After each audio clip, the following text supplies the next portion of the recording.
एक हिंदुस्तानी होने के नाते अपना पक्ष रखूंगा, क्योंकि जब लोग देखेंगे तो हो सकता है मुझे ये पाकिस्तानी भी कह सकते हैं। 370 टूटने से सुरक्षा कवच नहीं टूटा है। ये हमारे एक देश में 2 विधान और 2 निशान नहीं चलेंगे। 7 साल हो गए केंद्र में भाजपा की सरकार को, और 7 सालों से यही लोग सुन रहे हैं हिंदुस्तान के कि पटरी पे आ जाएगा, लेकिन आज तक पटरी पे आया नहीं है। हो सकता है आगे 7 सालों में पटरी में आ जाए, ये मैं कह नहीं सकता। पहली सरकारों में तो 10 साल के बाद वो पक्के मुलाजम बनते थे। अब लोगों को उम्मीदें खत्म हो चुकी, वो कह रहे हैं कि ये पाप होगा, ये उनका पाप है। पहली दफा जम्मू कश्मीर में अगर बात करें 370 हटाया गया और एसटी की बात करते हैं, उनको जो है वो रिजर्वेशन दी गई। इस पर आप क्या कहेंगे? जम्मू कश्मीर के लोग हैं ना, जो ये अगर ऐसा होगा तो कहीं पुलों के नीचे इनको झुग्गियां बना के बैठना पड़ेगा, क्योंकि हमने कुछ सब कुछ दे देना है। महाराजा हरि सिंह ने ही इसकी बुनियाद रखी थी, उसी ने लागू की थी। ठीक है, सरकारें बदलती हैं, आती हैं, कोई कानून बदले जाते हैं, उनमें कुछ नुकसान भी होते हैं, कोई फायदे भी होते हैं। लड़की इधर से ब्याह के बाहर जाती थी, उसका JNK से हक हुकूक खत्म हो जाता था। आज उसको हक हुकूक बराबर मिला हुआ है। NH1 के सभी श्रोताओं का NH1 में स्वागत है। और साथियों, मैं हूं आपका अपना दोस्त प्रदीप शर्मा। अगर बात करें 370 और 35A की हम बात करते हैं, लगभग आज 2 वर्ष हो गए हैं। अगर बात करते हैं इन 2 वर्षों में क्या जम्मू कश्मीर को हासिल हुआ, इसी मुद्दे पर बातचीत करने के लिए हमारे साथ हैं संजय शर्मा जी, भारतीय जनता पार्टी के कार्यकर्ता हैं, ये भारतीय जनता पार्टी का पक्ष रखेंगे। गुलाम रसूल जी, ये कांग्रेस के कार्यकर्ता हैं, कांग्रेस पार्टी का पक्ष रखेंगे। और नरेश मल्होत्रा जी, ये अपनी पार्टी के कार्यकर्ता हैं और अपनी पार्टी का ये पक्ष रखेंगे कि आखिर 370 पर अपनी पार्टी की क्या राय है। संजय शर्मा जी, सबसे पहले तो आपका NH1 में स्वागत है। शुक्रिया प्रदीप जी। क्या कहेंगे अगर बात करें आज 370 को हटे 2 साल पूरे हो गए हैं, क्या लगता है आप इस पे अपनी फर्स्ट क्या राय देना चाहेंगे? देखिए प्रदीप जी, 370 के तो बहुत से फ़ायदे हैं, लेकिन 2-4 बिंदु में आपसे रखूँगा। देखो, 370 का सबसे बहुत बड़ा फ़ायदा ये है कि जो हमारे बॉर्डर एरिया पर रेफ्यूजीज आए हुए हैं, इनको अपनी वोट जो है करने का हक मिलेगा पूरा, और अपना नुमाइंदा चुनने का हक है। पहले तो 1947 से लेकर आज तक इनको ना ही वोटर डालने का हक मिला, ना ही अपना नुमाइंदा चुनने का हक मिला। इसका सबसे बहुत बड़ा फ़ायदा ये है। और नंबर 2 पे ये फ़ायदा है कि जो भी लड़की इधर से ब्याह के बाहर जाती थी, उसका JNK से हक हुकूक ख़त्म हो जाता था। आज उसको हक हुकूक बराबर मिला हुआ है।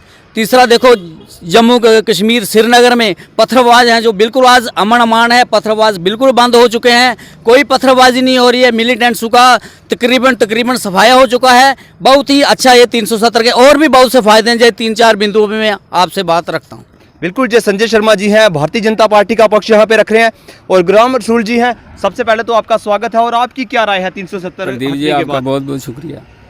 370 जो है, ये जो लागू जब किया गया था, ये एक बहुत रियासत जम्मू कश्मीर के एक वो आदमी थे, वो इंसान थे, शायद इतना प्यार जम्मू कश्मीर से आज के किसी लीडर को नहीं हो सकता। वो महाराजा हरि सिंह जी थे।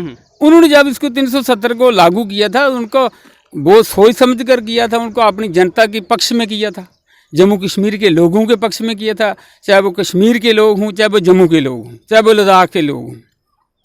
तो हमें तो ये लगता है कि जो 370 है, ये बोलेंगे जी मिलिटेंसी इससे कहाँ ख़त्म होगी, मिलिटेंसी वो वैसी की वैसी रहेगी, या ख़त्म होगी वो वैसे ही होगी। 370 एक अलग हमारा जो एक खसूसी दर्जा था, ये हमारी अपनी पहचान थी। तो वो महाराजा हरि सिंह ने ही इसकी बुनियाद रखी थी, उसी ने लागू की थी। सरकारें बदलती हैं, आती हैं, कोई कानून बदले जाते हैं, उनमें कुछ नुकसान भी होते हैं, कोई फ़ायदे भी होते हैं। लेकिन मेरा कहना ये है कि शायद इतना हमें पाया ही नहीं जितना खोया होगा, लेकिन वो पता बाद में लगेगा। और मैं ये भी कहता हूँ कि अपने राय से भी कहता हूँ कि जितना नुकसान हमारे जम्मू के लोगों को होगा, शायद कश्मीर के लोगों को नहीं होगा। तो बिल्कुल, जहाँ पे अलग अलग पार्टियों के नुमाइंदे जहाँ पे खड़े हैं, उनसे हम आपकी बातचीत करवा रहे हैं। नरेश जी, सबसे पहले आपका भी स्वागत है। धन्यवाद प्रदीप जी। और क्या कहेंगे आप, सबसे पहले आपकी क्या राय है? 2 साल आज हो गए हैं 370 को हटे हुए, आपकी सबसे पहले इस पे क्या राय बनती है? प्रदीप जी, सबसे पहले तो मैं एक हिंदुस्तानी होने के नाते अपना पक्ष रखूंगा, क्योंकि जब लोग देखेंगे तो हो सकता है मुझे ये पाकिस्तानी भी कह सकते हैं, इसलिए मैं पहले क्लियर कर दूं कि मैं एक हिंदुस्तानी और हिंदुस्तान के नागरिक होने के नाते मैं अपना ये पक्ष रख रहा हूं। और रही बात 370 की, 370 हमारा जम्मू कश्मीर का एक स्पेशल स्टेटस था, जो जैसे गुलाम रसूल जी ने बताया कि महाराज हरि सिंह जी द्वारा ये बनाया गया था। और ये हमारी एक तरह से कह सकते हैं हमारी ये एक सुरक्षा कवच था हमारा, जो मौजूदा सरकार ने ध्वस्त कर दिया। और इससे बहुत सारे नुकसान जो हैं हमारी जम्मू कश्मीर को देखने को मिल रहे हैं। अनएम्प्लॉयमेंट इतनी बढ़ गई कि पूछो मत, हर नौजवान आज परेशान है। और कई किस्म के जो प्राइवेटेशन का सिस्टम चल रहा है, उसमें हमारे जम्मू कश्मीर के नौजवानों की जो नौकरियां हैं वो ख़तरे में पड़ी हैं। जैसे हम देख रहे हैं, हम रियासी डिस्ट्रिक्ट में अगर बात करें तो रेलवे है, तो आज रेलवे में हमारे नौजवान जद्दोजहद कर रहे हैं। तो ये उस मुद्दे को आगे लेके क्यों नहीं बोलते हैं? ये हमें फ़ायदे ज़रूर हुए हैं कि हमारे जो जम्मू कश्मीर की एम्प्लॉयमेंट थी वो चली गई है। बिल्कुल, जहां पे ये सबसे पहले फर्स्ट इन सबके कमेंट थे कि आखिर 370 हटने के बाद इनकी क्या क्या राय है। जहां पे तीनों पार्टियों के जो नुमाइंदे हमारे साथ हैं, अपनी अपनी राय है। सबसे पहले नरेश जी ने जो यहाँ पे एक महत्वपूर्ण प्रश्न उठाया है कि जम्मू कश्मीर की अगर बात करते हैं तो अनएम्प्लॉयमेंट जहाँ पे बड़ा मुद्दा है। क्या लगता है, जब जहाँ से 370 हटाया गया था तो ये भी भारतीय जनता पार्टी का ही एक विजन था कि जहाँ के युवाओं को जो है वो रोजगार मिलेगा। क्या कहेंगे आप इस पर जी? देखिए प्रदीप जी, 370 जो है ये एम्प्लॉयमेंट या अनएम्प्लॉयमेंट का इसमें कोई इशू नहीं है। 370 एक अलग इशू है, एम्प्लॉयमेंट एक अलग इशू है। एम्प्लॉयमेंट की जहाँ तक बात कर रहे हैं हमारे डॉक्टर साहब, एम्प्लॉयमेंट मिलेगा, कोई ऐसी बात नहीं। एम्प्लॉयमेंट रेलवे के काम जा रहे हैं, इंडस्ट्री खुल रही हैं, लेकिन धीरे धीरे सब कुछ हो रहा है। लेकिन आज कोविड-19 की वजह से देखो 2 साल हमारे पूरे प्रभावित हो चुके हैं, जहाँ तक के कोई काम बहुत कम हो रहे हैं इस समय। जब आस्ता आस्ता कोविड-19 का ये दौर ख़त्म हो जाएगा तो सारे काम जो पटरी पर आ जाएंगे, एम्प्लॉयमेंट भी मिलेगा, सब कुछ मिलेगा। कोई ऐसी एम्प्लॉयमेंट की कोई प्रॉब्लम नहीं हो, लोग अपने अपने काम छोटे छोटे मोटे कर रहे हैं, कोई ऐसी बात नहीं है। करें यहाँ पे गुलाम रसूल जी ने भी कहा है कि 370 जो था वो जम्मू कश्मीर के लोगों के लिए एक कवच था, जो कि महाराजा हरि सिंह जी द्वारा ही दिया गया था। इस पर आप क्या कहेंगे? वो ठीक है, सुरक्षा कवच की बात नहीं है। देखो 370 टूटने से सुरक्षा कवच नहीं टूटा है। ये हमारे एक देश में 2 विधान और 2 निशान नहीं चलेंगे। देखो हिमाचल, देखो राजस्थान, यूपी, हरियाणा, हर एक स्टेट में जो है वो एक देश और एक विधान, एक ही निशान है। इसी तरह से हम अपने आप को असुरक्षित तब समझते थे जब हमारे यहाँ 370 था, लेकिन अब 370 यहाँ से हटाया गया, 35 से ये हटाया गया। अब जो है हम अपने आप को पहले से ज़्यादा सुरक्षित समझते हैं। और जो पूरा ये कमांड है सेंटर के हाथ में है, कोई ऐसी प्रॉब्लम नहीं है, कोई इसमें सुरक्षा कवच की कोई बात नहीं है। ये अच्छा, क्या लगता है, इनकी राय है कि ये सुरक्षा कवच तो अब हम अपने आप को ज़्यादा सुरक्षित समझ रहे हैं? देखो, उन्होंने अपनी समझ से ठीक कहा है, लेकिन इसको अब जब हम गहराई से बिल्कुल नज़दीक से देखेंगे ना, ये ऐसे कुछ कानून थे जो हमारी रियासत में ही हमारे लोग ही बनाते थे, हम पे ही उसका हमें मफाज होता था, उसका फ़ायदा होता था। अब जैसे उन्होंने कह दिया कि अब सारी कमांड सेंटर के पास है। अब जो नाले शाले जो बंद हुई है ना, अब इसको भी हमें वो बागजार करने के लिए, वो माइनिंग के लिए भी हमें दिल्ली का दरवाज़ा खड़काना पड़ेगा। तो लिहाजा अगर जो हमारा वो खसूसी दर्जा था ना, जो हमारी वो ताकत थी ना, वो अगर रहती तो हमने जम्मू से ही मसला हो जाता था। अब क्या कहेंगे आप जी? इनका कहना है कि माइनिंग भी अब दिल्ली से ही खुलेगी क्योंकि बहुत लोगों को उससे दिक्कत हो रही है। नहीं नहीं, ऐसी बात नहीं है जी, एडमिनिस्ट्रेशन प्रॉब्लम है। जो एडमिनिस्ट्रेटर जैसे ऊपर से रूल एंड रेगुलेशन के मुताबिक चलेगा, जो हमारे डीसी साहब बैठे हुए हैं, इसी से मसला हल हो जाएगा। इसमें सेंटर में जाने की कोई प्रॉब्लम नहीं है। डीसी साहब के पास जाओगे, आस्ता आस्ता ऊपर अरनास में खुल गई है, इधर और 2-3 जगह सांबा में, कठुआ में, हर एक जगह माइनिंग खुल रही है। इधर भी आस्ता आस्ता खुल जाएगी, कोई इसमें ज़्यादा प्रॉब्लम की बात नहीं। कहीं ना कहीं लोगों को तो दिक्कत हो रही है और लोग तो भाजपा से ही पूछेंगे ना। बिल्कुल, भाजपा से क्वेश्चन करना बनता है उनका, लेकिन ये पटरी पे आ जाएगी धीरे धीरे। कोई थोड़ा वेट करो, 10 दिन, 1 महीना, 2 महीने वेट हो जाएगा, उसके बाद आ जाएगा, ये सब ठीक हो जाएगा। क्या लगता है नरेश जी, जहाँ पे संजय जी का तो ये तर्क है कि सब कुछ जो है वो पटरी पे आ जाएगा, कोविड की वजह से कहीं ना कहीं दिक्कत हो रही है? देखिए 7 साल हो गए केंद्र में भाजपा की सरकार को, और 7 सालों से यही लोग सुन रहे हैं हिंदुस्तान के कि पटरी पे आ जाएगा, लेकिन आज तक पटरी पे आया नहीं है। हो सकता है आगे 7 सालों में पटरी में आ जाए, ये मैं कह नहीं सकता। दूसरा, इन्होंने अनएम्प्लॉयमेंट में ये बात कही है। तो मैं कहता हूँ कि जब प्रधानमंत्री 2014 में प्रधानमंत्री बने थे, और ये इसी मुद्दे पे प्रधानमंत्री बने थे कि हर साल हम 2 करोड़ नौकरियां देंगे, तो की जगह जगह सेलिब्रेशन हो रही है जम्मू में 370 जाने की। मैं आपके माध्यम से ये सारी जनता को कहना चाहता हूँ कि सेलिब्रेशन ये तब करते जब यूथ को ये एम्प्लॉयमेंट देते, सेलिब्रेशन ये तब करते जब हमारे डेली वेजेस जो हैं उनको पक्का करते, उनके घर में चूल्हा जलता, तो मैं उसमें हम खुद उसमें शामिल होते और इनके साथ सेलिब्रेशन करते। लेकिन ऐसा हुआ नहीं। एक झंडे के साथ जिसका सारा हिंदुस्तान सम्मान करता है, उसके साथ भी आज सियासत हो रही है। मैं समझता हूँ कि ये देश हमारा प्रगति की ओर नहीं बल्कि गहरी खाई की ओर जा रहा है। तो बिल्कुल इन्होंने डेली वेजर की बात की है। कहीं ना कहीं अगर डेली वेजर की बात आती है तो उसकी कहानी जो है वो कांग्रेस गवर्नमेंट से शुरू होती है, क्योंकि कांग्रेस दौर में ही अगर डेली वेजर जो लगाए गए, आखिर इनका मुद्दा क्यों हल नहीं किया कांग्रेस ने? कांग्रेस ने इनको लगाया था, और मैं यकीन करता हूं अगर कांग्रेस अब तक ये 7 साल में होती तो शायद इनको कुछ कर भी देती, लेकिन अब कांग्रेस आउट ऑफ पावर है।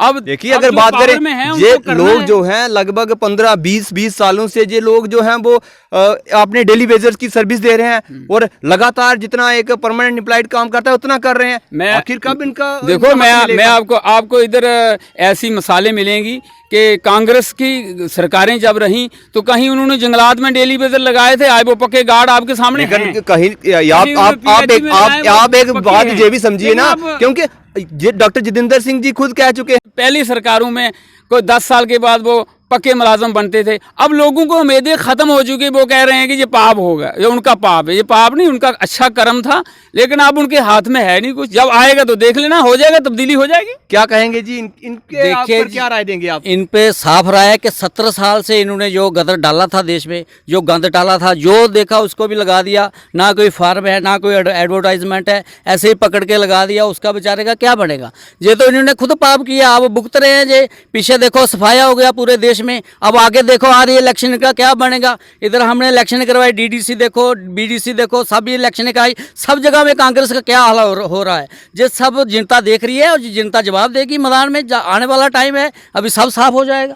अगर बात करें भारतीय जनता पार्टी का ये भी तर्क रहता है कि पहली दफा जम्मू कश्मीर में अगर बात करें 370 हटाया गया, और एसटी की बात करते हैं उनको जो है वो रिजर्वेशन दी गई। इस पर आप क्या कहेंगे? देखो, रिजर्वेशन देनी हो तो बिना 370 कायम हो तभी दे सकते हैं, इसमें कोई बड़ी बात है? वो उसमें थोड़ा लिखा गया 370 हटने के बाद ही रिजर्वेशन आ सकती है। वो पहले भी लोग चलाते थे, हो जाए तो हो जाए, उसमें क्या है जी? छोटी मोटी तब्दीली सरकारें कर सकती हैं, लेकिन 370 जो है वो एक बहुत बड़ा मसला है। उसमें लोगों के, जम्मू कश्मीर के लोगों के बहुत ज़्यादा फ़ायदे की बातें थी। अब लोग खुद देखेंगे 10 साल के बाद। ये हमारे जम्मू कश्मीर के लोग हैं ना, जो ये अगर ऐसा होगा तो कहीं पुलों के नीचे इनको झुग्गियाँ बना के बैठना पड़ेगा, क्योंकि हमने कुछ सब कुछ दे देना है आस्ते आस्ते, बाद में खाली हो जाएंगे, फिर हमें पुल के नीचे जाना पड़ेगा। डॉक्टर साहब, आप क्या राय देंगे जिस प्रकार से अगर बात करें रिजर्वेशन की बात करते हैं, 27% जो है वो ओबीसी को भी जो है वो रिजर्वेशन दी जा रही है, क्या लगता है आपको? इस पे आप अपनी क्या राय देंगे? जब ये 370 हटा नहीं था तो ये ओबीसी कम्युनिटी वालों को कहते थे सबसे जो ज़्यादा फायदा होने वाला वो ओबीसी कम्युनिटी को होगा, क्योंकि जब 370 आपकी रिजर्वेशन में रोड़ा है, स्पीड ब्रेकर है, लेकिन आज 2 साल हो गए हैं ओबीसी रिजर्वेशन पर कोई बिल्कुल चुप्पी साधी हुई है। ये वो कहते थे ऑटोमेटिकली हो जाएगा, मुझे नहीं लगता वो ऑटोमेटिक बटन ख़राब हो गया है जहाँ वो उसको रिपेयर करने भेजा हुआ है। मैं यही तो कहना चाहता हूँ कि 370 का बेनिफिट्स हमें बताएं। अगर बात करें अपनी पार्टी जो है वो इस वक्त कहाँ स्टैंड करती है? अगर 370 की बात करते हैं, अपनी पार्टी का क्या स्टैंड है इस पर? देखिए, ये मुद्दों की बातें होती हैं। जब अपनी पार्टी अपने मुद्दे लेके लोगों के बीच जाएगी तो अगर लोगों को ये वो मुद्दे पसंद होंगे तो अपनी पार्टी को स्टैंड होते हुए कोई देर नहीं लगेगी, क्योंकि ये मुद्दों की बातें हैं। अगर वो मुद्दे सेंटर के जो आज उन्होंने बोले थे, तो आज अगर आप काला धन की बात ले लीजिए, कहाँ गया वो काला धन? अगर आज काला धन आ गया होता देश में तो सच में देश की तस्वीर ही बदल गई होती, लेकिन कहाँ गया काला धन? बिल्कुल, क्या कहेंगे आप अगर बात करें 370 पे कांग्रेस का इस वक्त क्या स्टैंड है? देखो 370 का कांग्रेस का यही स्टैंड है कि कांग्रेस वालों ने यही कहा है कि अगर 370 हटाया है तो उसमें मिला क्या है। कोई वो चीज़, एक भी चीज़ बाहर आ जाती कि हमें कोई फ़ायदा हुआ। पब्लिक से पूछिए आप, जहाँ कहीं जाएंगे पूछेंगे, लोग कहेंगे हमें कुछ नहीं मिल रहा है, कुछ नहीं मिल रहा है। अब भाजपा के प्रवक्ता ने ही जहाँ पे बताया है कि 370 के उन्होंने 2-4 आपको बड़े फायदे बताए हैं, क्या लगता है उनके इस तर्क में? क्या क्या फ़ायदे उन्होंने बताए हैं कि ये वो हक हुकूक की बात, हक हुकूक की बात है। देखो ये जो हक हुकूक की बात है वो तो हमारे ऊपर एक लोड पड़ेगा, वो तो हमारी एक असली हक जो वो तो तकसीम हो जाएगा।